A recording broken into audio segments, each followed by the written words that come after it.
d'enjamber le sang et de tendre la main à toutes ces personnes qui étaient suspectées, entre guillemets, d'avoir trempé dans la mort de votre épouse et de l'ancien président Dadaye et de ses collaborateurs, et bâtir ainsi des institutions basées, peut-on dire, sur la mort de la Constitution.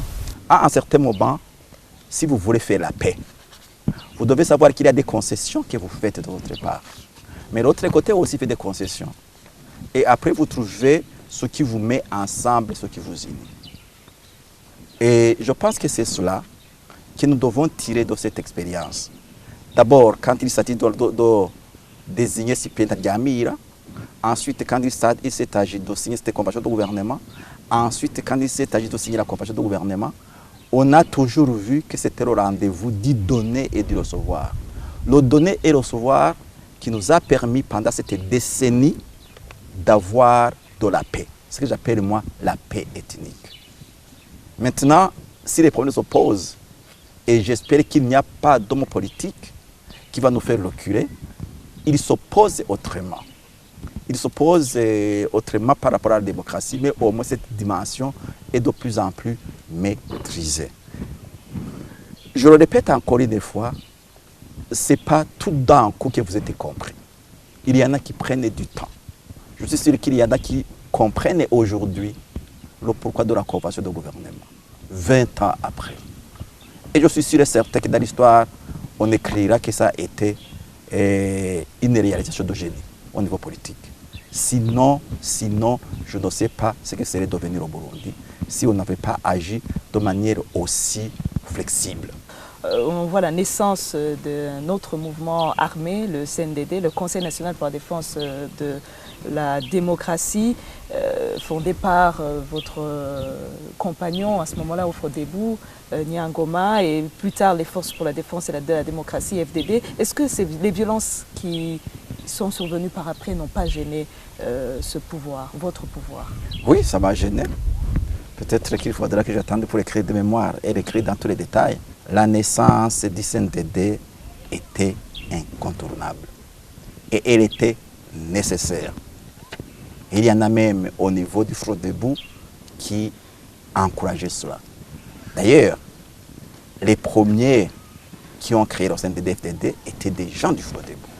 Il ne pouvait se passer autrement.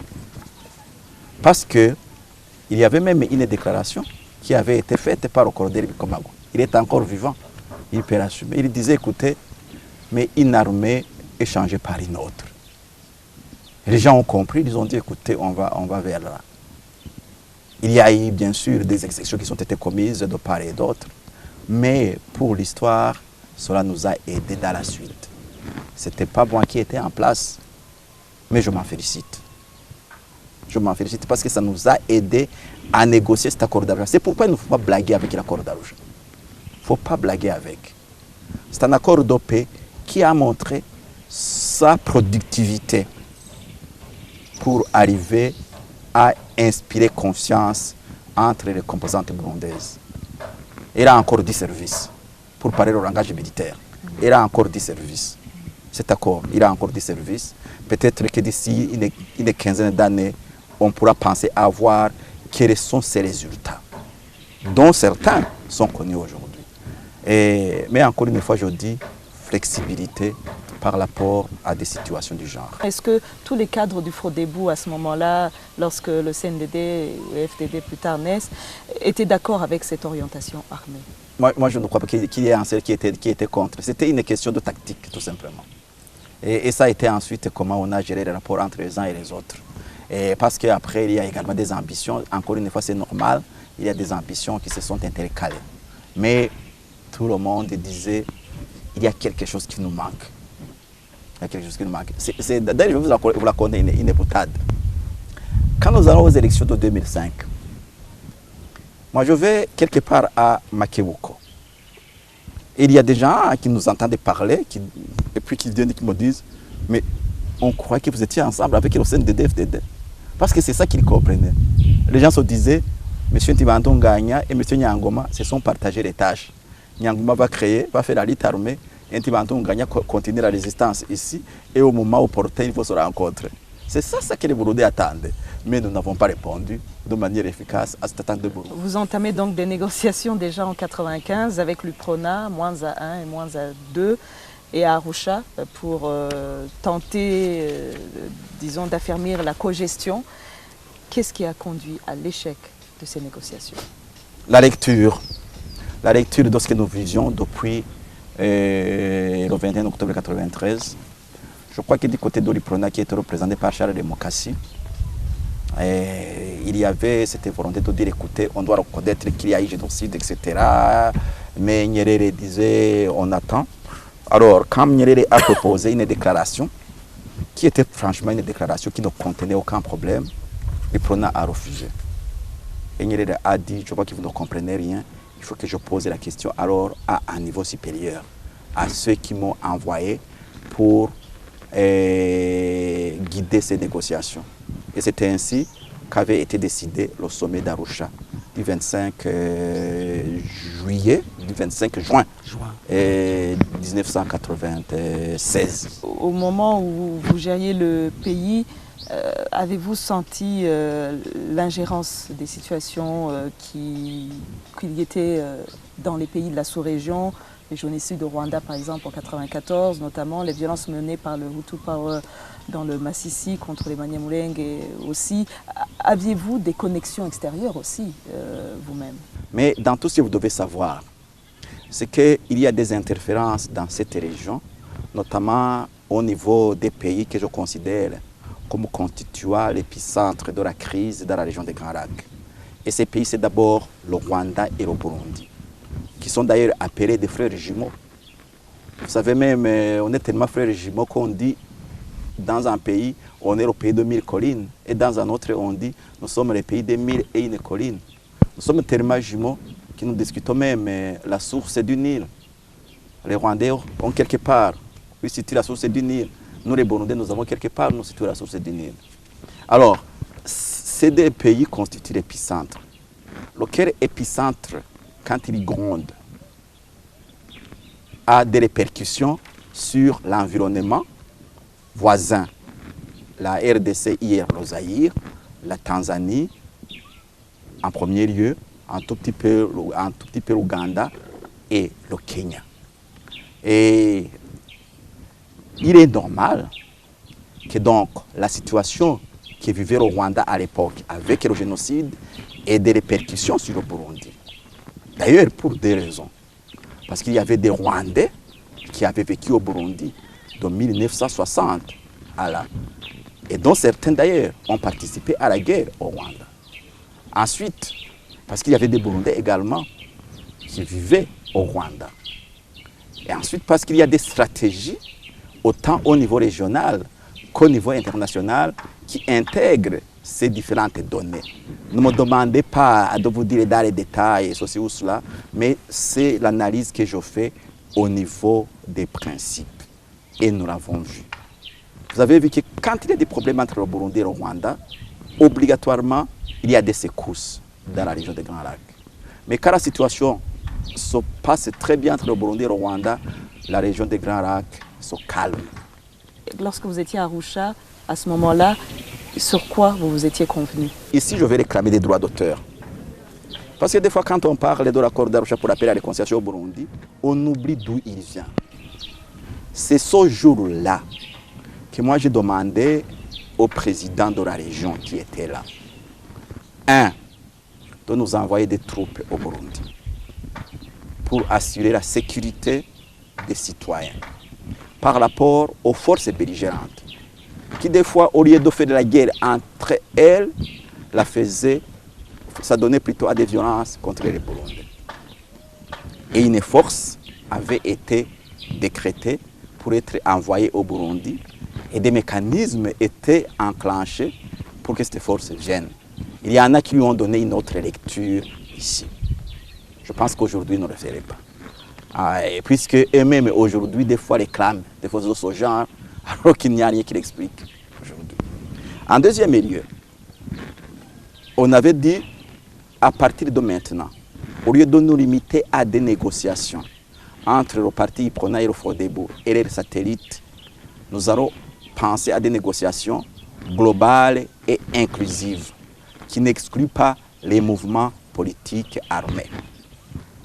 Et pour accompagner ces décisions, il avait été mis en place ce que nous avons appelé, qui a d'ailleurs après géré la situation diplomatique, l'initiative régionale pour la paix au Burundi. Ma proposition était qu'elle soit présidée par la Tanzanie et l'Ouganda en vice-présidence, mais après on a mis l'Ouganda comme président et la Tanzanie comme vice-président. Il fallait que Mwalimu Julius Nyerere soit le médiateur dans les négociations. Et quand nous avons quitté, la machine de préparation s'était enclenchée, autant au niveau de cette force militaire qu'au niveau de cette action d'ordre politique et diplomatique pour les négociations globales. Il y en a qui en ont fait une autre lecture ici et cela a débouché sur le coup d'État du 25 juillet 1996. La longue crise générée par les événements malheureux qui sont arrivés a entraîné un processus de restauration institutionnelle qui a coûté beaucoup d'énergie, beaucoup de temps, beaucoup de moyens, même si ça jouait un peu le rôle de thérapie sociopolitique.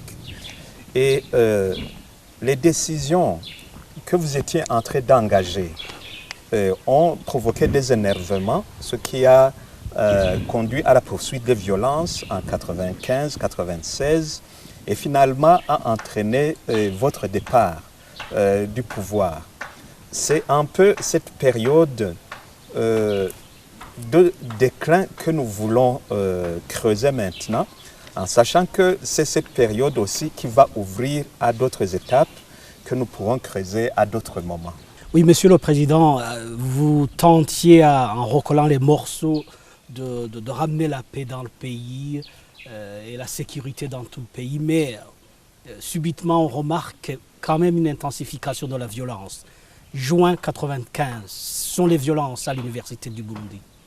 Juillet 1996, c'est l'attaque sur la station Teikol. Juillet 1996 encore, c'est Bugendana. Non, c'est pas seulement là-bas, c'est dans Chibitoke, à Buhoro, c'est dans Gitega, Makebuko, Mwanzari, c'est dans Bujumbura. Comment en est-on arrivé là? En réalité, cela signifiait quoi? Cela signifiait que les différents protagonistes et les différents acteurs n'avaient pas encore suffisamment compris ce qu'il fallait faire.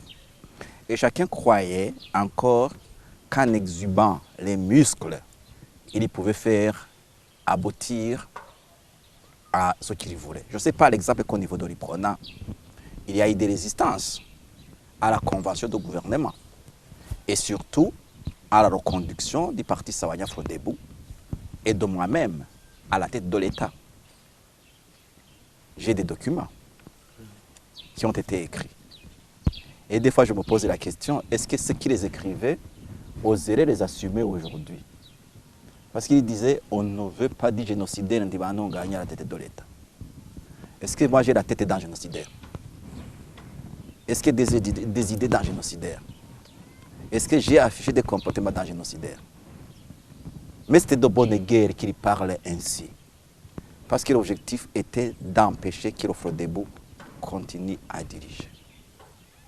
Alors, ces violences-là étaient liées à la fois par le désespoir lié à l'histoire passée, le désespoir par rapport à ce qui s'est passé depuis le 21 octobre 1993 et qu'on avait de la peine à maîtriser, mais aussi par des stratégies criminelles des protagonistes politiques qui croyaient qu'en frappant fort, on affaiblit l'autre. On affaiblit l'autre. Et des fois, c'était non maîtrisable. Et c'est ça d'ailleurs qui avait fait que ma conscience m'amène à être convaincu qu'il fallait demander officiellement et solennellement l'apport de la communauté régionale pour faire face à ces situations. Parce qu'à Arusha, puisque c'est la question qui devait m'être posée, à Arusha le 25 juin 1996, quand on me posait la question d'à quoi servirait cette force, je leur disais protéger les populations. Moi, ça me fait de la peine, je leur disais ça en tant que président de la République. de voir que les forces belligérantes, des fois et souvent, ça donne à massacrer la population. Nous allons les déployer partout. Si c'est les forces armées gouvernementales qui vont vers le massacre des populations, qu'elles agissent contre. Si ce sont les forces rebelles qui vont massacrer des populations, qu'on va contrer. Parce qu'effectivement, tous les coins que vous avez rencontrés, ce ne sont pas des coins de guerre où quelqu'un peut dire il y a des trophées que je réclame. C'est pourquoi personne ne s'en réclamera. Est-ce que vous avez entendu un officier des forces armées burundaises ou un officier des rébellions qui disent écoutez, là c'est moi qui commandais les troupes. Vous cherchez aujourd'hui, vous ne trouvez pas. Qui était responsable à Nyeshenza? Ne s'assume pas. Qui était responsable à Kivyuka? Ne s'assume pas. Qui était responsable à Teza? Ne s'assume pas. Qui était responsable à Bugendana? Ne s'assume pas. Qui était responsable à Buta? Ne s'assume pas. Makibuko partout. Personne ne s'assume. Parce qu'ils savaient qu'ils étaient dans le mal. Ils étaient dans le mal. Sinon, c'est normal que quand il y a une guerre, les forces légalement constituées, les forces régulières s'affrontent. C'est normal. Il faut que tout ce qui aspire à diriger le sache. Mais ce qui est anormal, ce qui est inadmissible, c'est que des forces, ça donne au massacre de populations innocentes. Et là, les deux parties paraissaient se donner du plaisir à massacrer des populations innocentes. Et pour moi, président de la République, ça m'a transpercé le cœur. Et c'est pourquoi j'avais demandé cette intervention. Donc, ce n'était pas un déclin, comme le dit le frère Emmanuel. Non. C'était encore une fois les contradictions de l'environnement dans lequel nous avons évolué. Et encore une fois, je vous le dis, j'attends qu'il y ait quelqu'un parmi les belligérants qui ose dire, écoutez, j'ai des trophées de guerre à réclamer à partir de ces cas que j'ai cités. Si vous en avez un jour, appelez-moi. Monsieur le Président, qu'est-ce qui fait échouer justement le projet de force d'interposition convenu à Arusha? Vous étiez avec le Premier ministre Nduwayo. J'étais envoyé spécial aussi à ce sommet. Bon, je pense que vous posez la question à la personne qui n'est pas indiquée.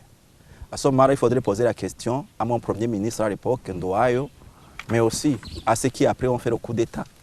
Ce n'est pas moi qui voulais que cela échoue. Moi, j'aurais voulu que ça réussisse. Mais visiblement, il y a des actions qui se sont enclenchées. Ce que moi j'appelle une véritable insurrection, qui était déjà en cours depuis plusieurs mois et qui s'est cristallisée après. Et puis même dans ce processus d'insurrection, qu'est-ce qu'on remarque? Les contradictions de cet ancien système dont je parlais, qui apparaissent même dans ceux qui veulent faire le coup d'État. Je ne sais pas si vous avez parlé avec le président Buyoya, s'il vous a dit comment il est venu au pouvoir, ce qu'il redoutait, ce qu'il ne redoutait pas. Mais ne demandez pas à ce que ce soit moi qui parle à sa place. Il faut que ce soit lui ou d'autres qui sont intéressés qui parlent. Ce dont je peux parler, moi, c'est que c'est un coup d'État qui m'a renversé du pouvoir. Justement, à Bugendana, quand vous allez participer aux funérailles des victimes de Bugendana, vous êtes pris à partie. Vous mettez cela sur les contradictions internes et l'insurrection de l'époque. Encore une fois, ici, je vais faire une mise au point très grave. Il ne faut jamais exploiter pour des raisons politiciennes les souffrances des citoyens. Je ne pensais pas que ceux qui ont organisé Bugendana ont soulagé les Burundais qui avaient perdu l'erreur dans les circonstances que nous avons connues. Je ne crois pas. Je ne crois pas que cela a apporté la solution. Puisque même aujourd'hui, vous sentez qu'il y a toujours des attentes. Il y a eu cette situation. J'ai des images que je regarde aujourd'hui. Il y en a qui disent que le président de Mandonga a été humilié. C'est bien, j'ai été humilié. Mais j'en suis sorti digne. Parce que j'ai ordonné aux militaires qui m'accompagnaient qu'il ne fallait pas tirer un seul coup. Mais j'ai profité aussi de la clairvoyance des officiers des forces armées burundaises. Je crois qu'il y avait un officier, un sous-officier, qui pilotait l'hélicoptère. Ils s'étaient rendus compte de la gravité de la situation et ils avaient gardé l'hélicoptère en marche, ouvert. De manière que quand la situation se dégradait, j'ai senti que j'étais l'élément visé. Et qu'ici, une fois, il était par exemple, disons, agressé, cela pourrait causer pire que ce qui s'était passé la veille. Parce que d'un côté, il y avait ma garde, il y avait les populations, il y avait l'armée, les éléments en détachement de l'armée, il y avait certainement les rebelles aussi qui devaient rôder. Et vous vous imaginez, si on avait dit au président de la République qu'on vient de tirer dessus, quelle soupe meurtrière ça aurait fait. Alors moi j'ai dit, ne tirez pas. J'ai posé la question à l'officier. Je lui donne beaucoup encore d'hommage, cet officier. Il sert toujours dans l'armée. Il est maintenant colonel. Je lui ai dit que personne ne tire. Je lui ai posé la question, est-ce que nous avons un véhicule blindé ici? Il a dit non. Alors j'ai demandé, on va à l'hélicoptère. Et ils m'ont canalisé vers l'hélicoptère. Si vous regardez les images, c'est à ce moment-là où ils m'ont canalisé vers l'hélicoptère comme à lancer des mottes. Il y en a même qui disent d'autres choses. Moi, je n'en ai pas vu ce dont ils parlent. Alors, une fois dans l'hélicoptère, ces pilotes m'ont dégagé de l'endroit. Et puis, quelque part après, on s'est posé dans la savane. Ils ont procédé à toutes les fermetures. Puis, on est venu ici à Bujumbura. Ils ont fait un acte patriotique. Parce qu'encore une fois, là, cette situation, on ne sait pas ce qui pourrait la maîtriser. Il en est de même quand il y a eu le coup d'État. Ici à Bujumbura, quand j'arrive, il y a de jeunes militaires Hutus qui étaient dans la garde qui m'ont dit, écoutez, président, s'ils attaquent, nous sommes prêts à les brûler la cervelle. Donnez-nous simplement l'ordre. Moi, j'ai dit non. J'ai dit non. J'ai plutôt préféré appeler l'ambassadeur des États-Unis pour dire j'ai un problème et je voudrais que vous me tiriez de là. Et je suis allé à l'ambassade. Et ça a évité encore une fois une crise. J'étais inspiré et je remercie le Tout-Puissant pour ça. J'étais inspiré. Parce qu'une moindre erreur, vous savez, même quand un président n'est pas accepté, s'il est tué, dans ces circonstances, je vous assure que tout le monde serait reconnu derrière moi.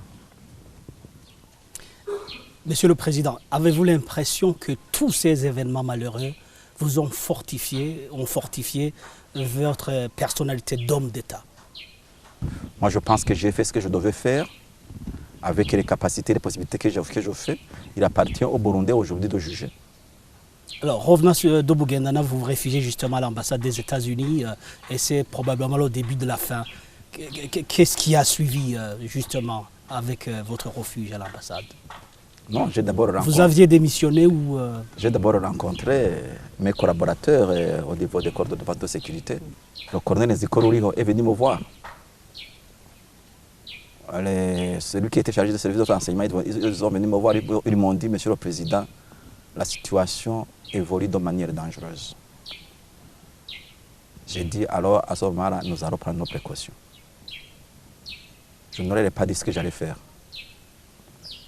Mais moi, j'ai appelé l'ambassade des États-Unis à l'époque et je suis parti. Alors, à l'ambassade, j'ai été visité le 20... je pense que c'est le 23, par feu le colonel Fulmin. Il venait pour me dire, écoutez, Monsieur le Président, on n'a rien à vous reprocher, mais la situation est intenable. Si vous me donnez le pouvoir, je vais mettre les choses au clair. Vous restez au palais avec vos voitures, avec les honneurs. Entre-temps, moi je dispose du pouvoir pour mettre de l'ordre. Moi je dis, colonel, vous oubliez à qui vous parlez. Vous croyez que ce pouvoir c'est moi qui me le suis donné. Mais si vous avez des talents pour le faire, mais peut-être si je le dis aujourd'hui, les gens vont dire que je mens parce qu'il n'est plus. Mais ils savent. Je lui ai dit, pourquoi ne pas le faire avec moi à la tête de l'État? Je suis prêt, je peux vous nommer Premier ministre et ministre de la Défense. Et vous donner tout ce qu'il faut. Vous savez ce qu'il m'a dit? Il m'a dit, Monsieur le Président, si vous ne voulez pas de ça, vous ouvrez les portes à Bagaza, il va prendre le pouvoir. Moi, j'ai dit, si je veux prendre le pouvoir, il n'a qu'à prendre. Alors, le lendemain, vous savez, le 24, j'étais au courant qu'il y avait déjà un mouvement de troupes, qu'il y avait déjà des conciliabules qui sont menés à l'armée pour savoir qui. Mais encore une fois, je pense qu'il y a d'autres qui sont les mieux indiqués pour répondre cette fois-ci aux questions concernant les stratégies qui s'élaborent ailleurs. Et on doit le dire encore une fois. Le dire en souriant comme je le fais. Parce que nous n'avons pas à nous tétaniser. Nous avons plutôt à nous ouvrir pour dire encore une fois, voilà des situations dont nous devons désormais protéger les Burundais. Des situations de ce genre. Et je pense, c'est peut-être une façon de répondre à une de vos questions, si vous faites face à des problèmes de ce genre, dans des situations aussi compliquées, ça peut vous rendre mieux à l'aise dans un contexte légèrement amélioré, comme celui dans lequel nous sommes maintenant. Quelles sont les relations que vous entretenez maintenant avec le président Buyoya? Moi, je vous dis par exemple que le 27, on s'est vu. Le 27 juillet 96. J'étais avec l'ambassadeur des États-Unis, l'ambassadeur de Belgique. Lui, il était avec le ministre Firmin. Et celui qui était alors son chef de cabinet, également un militaire. C'était tendu, mais aussi on s'est dit des choses. Après, je crois que personne ne me dira que j'ai des relations tendues avec le major Buyoya. Même après le coup d'État, j'allais chez lui pour lui demander certaines choses en tant que président de la République. Je le respectais, quand bien même je n'approuvais pas ce qui avait été fait. Vous vous souviendrez aussi, si vous visitez encore une fois vos archives, que je suis allé à son investiture après les négociations autour du partenariat politique pour la paix à l'intérieur. Parce que j'adhérais à cette volonté du parti Sawanya Frodebo d'accompagner jusqu'au bout ce qui devait conduire aux négociations globales. Que représentais-je par rapport à ce dont les Burundais en général avaient besoin? Certains n'auront pas compris encore une fois au niveau de mon parti. Il y en a qui m'ont dit, mais Sylvestre Ntibantunganya, c'est un fou, comment est-ce qu'il peut oser aller devant celui qui a fait son coup d'État aujourd'hui prêter serment? Mais mon parti avait négocié. Et je devais me mettre dans la logique de mon parti, qui avait négocié avec lui pour mettre en place ces institutions qui devaient plus tard aller à Arusha. Et ils sont allés à Arusha. Alors, aujourd'hui, depuis 2004, on se rencontre au Sénat. Des fois, lui, il est appelé dans des missions extérieures. Mais je pense qu'il n'y a personne qui vous dira qu'il a vu en quelconque jour une tension entre moi et lui. Même si nous avons des contradictions qui sont vécues, ce sont les contradictions qu'il faut les hommes. Et c'est la façon dont les hommes se comportent par rapport à des contradictions qui en montrent les capacités à maîtriser les problèmes d'un pays. Je n'ai rien contre le président Buyoya. Rien. Et il a des questions de la vie politique de ce pays auxquelles il doit répondre. Il y en a auxquelles il doit répondre. Et le devoir commun que nous avons, c'est d'accepter d'y répondre pour aider le Burundi à avancer davantage. Et moi, je suis prêt pour tout ce qui me concerne. Et à vous écouter, on voit que les idées justes ne tombent pas du ciel. Il faut des personnalités qui soient convaincues et qui s'enracinent sur une base de conviction, de valeurs, de principes démocratiques. Or, aujourd'hui, nous devons ouvrir l'avenir, continuer à nous projeter dans l'avenir.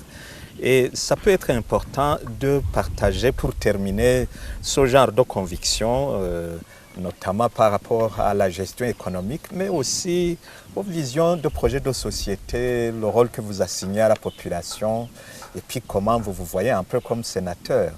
Vous n'avez probablement pas eu le temps de mettre en application votre vision de développement.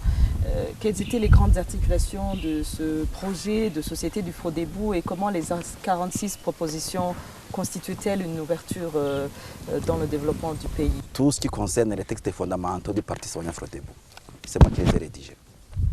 À part peut-être le programme en détail, mais au niveau des orientations fondamentales, en ce qui concerne le projet de société, en ce qui concerne les statuts, c'est moi qui les ai rédigés. En deuxième lieu, je vous dirais que les 46 propositions sont des propositions du candidat Melchior Ndadaye aux élections présidentielles. Mais à côté de ces 46 propositions, il y avait également un programme qui devait assumer les députés du Frodebou vis-à-vis des populations. Alors, nous mettions la population burundaise au centre de nos préoccupations, plus particulièrement le monde rural. Nous disions que si on veut stabiliser son pays, il faut des politiques, des stratégies de développement du monde rural. C'est pourquoi il y avait des fonds que, par exemple, le président Melchior Ndadaye a envisagé pour promouvoir l'agriculture, pour promouvoir l'artisanat, pour promouvoir des initiatives individuelles. Il y avait également des stratégies au niveau des orientations budgétaires pour aller dans ce sens. Mais il y avait aussi une volonté de chercher à élever l'économie burundaise de manière à se diversifier et ne pas toujours être basé sur l'agriculture, des fois sous la dimension d'ailleurs d'une agriculture de pure subsistance. Alors aujourd'hui, on doit regarder plus loin. On doit donner des ambitions à ce pays. Moi, quand je suis ici, je regarde face à moi. C'était pleine. Qu'est-ce que nous sommes en train de faire, cette plaine de Bujumbura que vous voyez face à vous? Mais cette plaine, on est en train de la gaspiller. Allez à Tcharama aujourd'hui. Je ne sais pas s'il y a quelqu'un qui habite à Tcharama. Mais les gens sont toujours dans l'inquiétude d'être emportés. Sont toujours dans l'inquiétude. Et que les maisons peuvent avoir des problèmes d'ordre sanitaire. Pourquoi? Parce que ce n'est pas un endroit où il faut construire. C'est un endroit agricole. Regardez les capacités touristiques. Maintenant, on parle de la question des éleveurs dans la Rukoko. Est-ce que la Rukoko est fait pour l'agriculture? Je veux même aller plus loin. Nous sommes